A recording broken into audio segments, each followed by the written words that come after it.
আসসালামু আলাইকুম রহমতুল্লাহি বারাকাতু। প্রিয় দর্শক, আজ আমরা জানব ইহুদি জাতির ইতিহাস পর্ব নম্বর ১। আজ আমরা জানব এক রহস্যময় জাতির ইতিহাস। এক জাতি যারা একসময় ছিল নবীদের অনুসারী, আল্লাহর পক্ষ থেকে নির্বাচিত। আর আজ তারা বিশ্বের সবচেয়ে বিতর্কিত ও ঘৃণিত জাতি হিসাবে পরিচিত। কোথা থেকে এলো এই জাতি? কিভাবে তারা আল্লাহর পক্ষ থেকে প্রিয় জাতি থেকে ধীরে ধীরে নাফরমান, অপরাধী ও ধ্বংসাত্মক এক জাতিতে পরিণত হলো? তারা আজ এতটা বেপরোয়া কেন? তাদের পেছনে কে আছে? ইসরায়েল রাষ্ট্রটা আদৌ কিভাবে গড়ে উঠল? তাদের আসল উদ্দেশ্যই বাকি। আজকের ভিডিওতে আমরা জানব পুরো ইতিহাস। আমি মোহাম্মদ মিলন হোসেন, পুরো ভিডিও জুড়ে আপনাদের সঙ্গে আছি। তাহলে বন্ধুরা, আর দেরি নয়, চলুন শুরু করা যাক। ইহুদি ও ইসরায়েল, এ শব্দ দুটো কোথাও পড়লে কিংবা দেখলেই ধর্মীয় অনুভূতিগতভাবেই হোক আর যে কারণেই হোক, বিশ্বের অধিকাংশ মুসলিম বিরূপ প্রতিক্রিয়া প্রদর্শন করেন। এর পেছনে কারণ কি?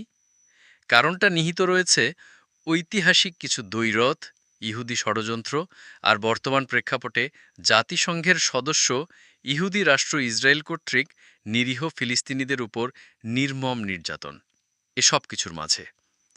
তাছাড়া গাজা বা পশ্চিম তীরের সংঘাত এবং অতি সম্প্রতি মার্কিন প্রেসিডেন্ট ডোনাল্ড ট্রাম্প ইসরায়েলের রাজধানী তেল আবিবের বদলে পবিত্র জেরুজালেমকে ঘোষণা করায় এই ইহুদি বিদ্বেষ স্বাভাবিকভাবেই আবার দেখা যায় সাধারণ মুসলিমদের মাঝে। বন্ধুরা, স্ক্রিনে যেটা দেখতে পাচ্ছেন সেটা হলো ইসরায়েলের রাজধানী তেল আবিব। সোর্স আইস্টক।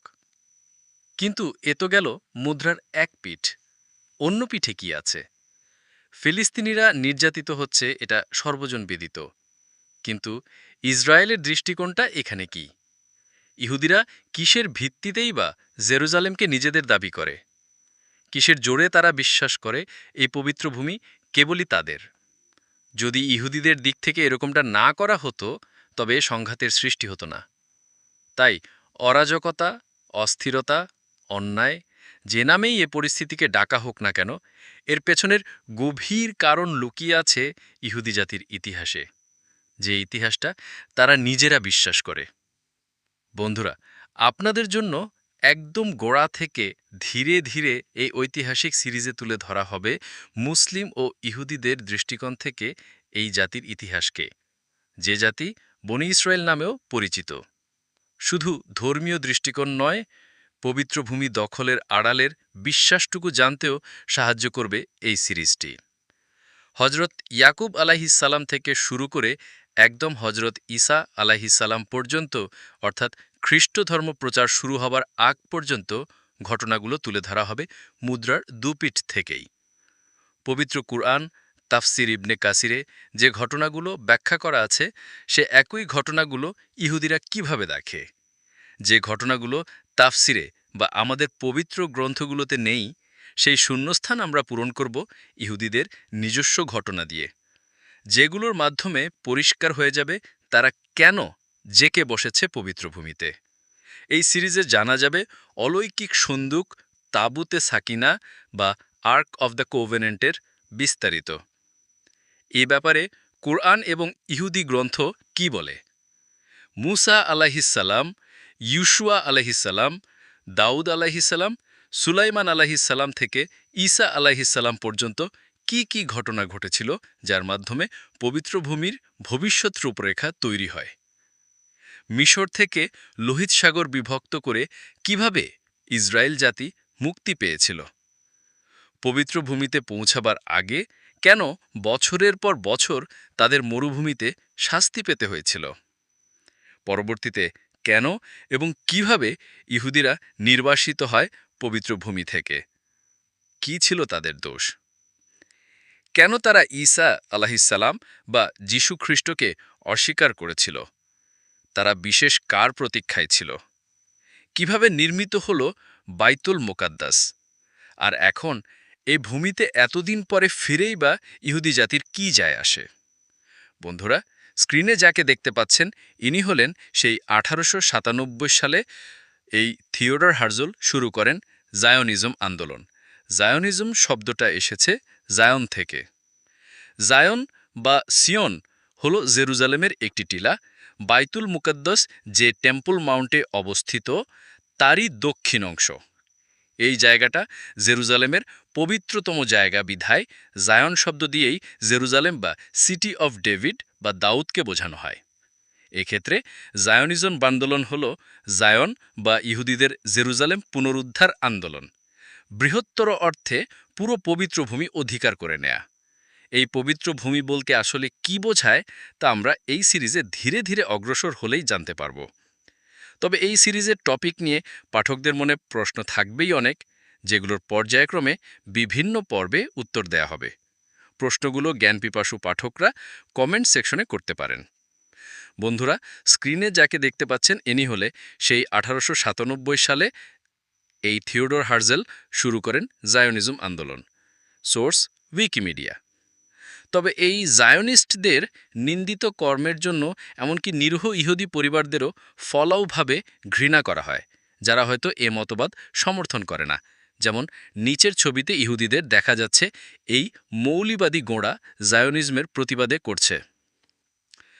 ব্রিটিশ ইহুদিরা প্রতিবাদ করছে জায়নিজমের এবং আন্দোলন করেছিল স্বাধীন ফিলিস্তিনের জন্য। বন্ধুরা, এই স্ক্রিনে যে ইসরায়েলের কয়েকজন ধার্মিক ইহুদিকে দেখা যাচ্ছে জায়নিজমের প্রতিবাদে বা রাস্তায় নেমেছিল। Source Getty images.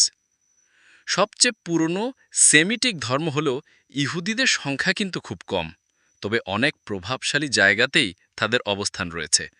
Israel national news .com-এর সূত্র অনুযায়ী বর্তমানে বিশ্বে ইহুদি জনসংখ্যা 144 লাখ। অর্থাৎ বিশ্ব জনসংখ্যার মাত্র 0.2%। এর মাঝে 63 লক্ষ ইসরায়েলে আর বাকিরা বাকি দেশগুলো মিলিয়ে প্রধানত আমেরিকা, ফ্রান্স, ইংল্যান্ড আর কানাডায়। ইসরায়েলের মোট জনসংখ্যার 75% হল ইহুদি। ইহুদিরা মুসলিমদের মতোই বংশ পরম্পরা হিসেব করে হজরত ইব্রাহিম আলাইহিসসালাম থেকে, অর্থাৎ পিতা হজরত ইব্রাহিম আলাইহিসসালাম, ইব্রাহিম আলাইহিসসালামের প্রধান দুই ছেলে ইসমাইল আর ইসাক। ইহুদি তাওরাত অনুযায়ী ইব্রাহিম আলাইহিসসালামের পরে আরও 6 পুত্র হয় তৃতীয় স্ত্রী কেতুরার গর্ভে। এর মাঝে হজরত ইসাক আলাইহিসসালাম, ইংরেজিতে আইজাক, এর ছেলে ছিলেন ইয়াকুব আলাইহিসসালাম, জেইকব। ইয়াকুব আলাইহিসসালামের আরেক নাম ছিল ইসরায়েল আলাইহিসসালাম। এ নামটাই ইহুদিরা গ্রহণ করেছে। অর্থাৎ ইয়াকুব আলাইহিসসালাম থেকেই আমাদের এই ইতিহাস শুরু হবে। তবে এই ইতিহাস কিন্তু কেবলই ধর্মীয় ইতিহাস। প্রত্নতাত্ত্বিক গবেষণায় এগুলো তেমন আমলে আনা হয় না। একদমই যে কিছু পাওয়া যায়নি তা নয়, তবে এত আগের খুব কম জিনিসই পাওয়া গিয়েছে। স্ক্রিনে যেটা দেখতে পাচ্ছেন এটা হলো সেই যুগের হিব্রু বাইবেল, যা বিভিন্ন স্থানে প্রচলিত খ্রিস্টানদের বাইবেল থেকে কিছুটা আলাদা। সোর্স ancienthebrew.org থেকে নেওয়া হয়েছে। ইহুদিদের বর্তমান ভাষা হিব্রু, যদিও 2000 বছর আগে ওই অঞ্চলে আরামাইক ছিল কথ্য ভাষা। হিব্রু প্রধানত লিখবার ভাষা, ফর্মাল। হিব্রুকে তারা বলে পবিত্র ভাষা। আনুমানিক 200 খ্রিস্টাব্দ পর্যন্ত হিব্রুর ব্যবহার ছিল ভালোই, কিন্তু এরপর প্রায় 16টি শতাব্দী জুড়ে হিব্রু ছিল কেবলই একটি মৃত ভাষা।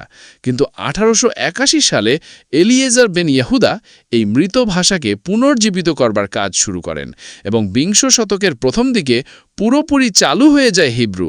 এখন ইসরায়েলের একটি রাষ্ট্রভাষা হিব্রু। মুসলিমদের পবিত্র ভাষা আরবি ও ইহুদিদের পবিত্র ভাষা হিব্রু দুটোই সেমেটিক ভাষা হবার কারণে এদের মাঝে অনেক মিল। দুটোই ডান থেকে বামে লেখা হয়, তবে আরবিতে 29-30টি বর্ণ থাকলেও হিব্রুতে মাত্র 22টি। তবে আরবির চেয়ে হিব্রুতে স্বর উচ্চারণ বেশি করা যায়। বন্ধুরা, স্ক্রিনে দেখতে পাচ্ছেন হিব্রু বর্ণমালা, কিছু বর্ণে ভিন্ন রূপ সহ।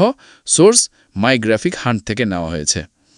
বেসিক যতটুকু জানবার সেটা তো জানা হলোই, আর এছাড়াও যা যা জানবার প্রয়োজন হবে সেগুলো জায়গা মতো উল্লেখ করা হবে। এবার কাহিনীতে প্রবেশ করবার পালা। তবে দেরি না করে এখনই শুরু করা যাক। হারিয়ে যাওয়া যাক বহু আগের মধ্যপ্রাচ্যে, যখনও ইহুদি শব্দটির প্রচলন হয়নি। খ্রিস্টের জন্মের প্রায় 1700 বছর আগে বেরশেবা নামের এক মরু অঞ্চল থেকে রওনা দিলেন মানুষটি। গন্তব্য তার হারান। সেখানে তার যাত্রা বিরতি নেওয়ার পরিকল্পনা। হারানে পৌঁছালেন তখন সূর্য ডুবে গিয়েছে। রাতের বেলা তিনি ভ্রমণ না করবার সিদ্ধান্ত নিলেন। যেখানে আছেন সেখানেই একটা পাথর জোগাড় করে মাথার নিচে দিয়ে শুয়ে পড়লেন আর ঘুমে তলিয়ে গেলেন পরক্ষণেই। একটা খুবই অদ্ভুত স্বপ্ন দেখে তার হঠাৎ ঘুম ভেঙে গেল। তিনি নিজেই স্বপ্নের কথা মনে করে বলে উঠলেন, জানতাম না, আমি এটা ঈশ্বরের জায়গা। তিনি জায়গাটার নাম দিলেন বেথেল। বেথ মানে হিব্রুতে ঘর, আর এল হল ঈশ্বর বা আল্লাহ, তাই বেথেল মানে ঈশ্বরের ঘর। আর মানুষটির নাম হযরত ইয়াকুব আলাইহিসসালাম। ইহুদিদের তাওরাত ও তাফসির ইবনে কাসিরে এ ঘটনাটি বলা আছে। কিন্তু কি ছিল সে স্বপ্ন যা দেখে তার এটা মনে হলো, আর কিভাবেই বা এরপর কাহিনী গড়িয়ে তার ছেলে হযরত ইউসুফ আলাইহিসসালাম মিশরের এক দাস থেকে মিশর শাসকের ডান হাত হয়ে গিয়েছিলেন? তার চেয়েও বড় কথা, পবিত্র কোরআনে যেখানে বনি ইসরায়েলকে তৎকালীন সেরা জাতি বলা হয়েছিল, বাকারা 2:47 এবং 2:22 নম্বর আয়াতে, এত উঁচু স্থান থেকে কিভাবে তাদের পতন শুরু হয়?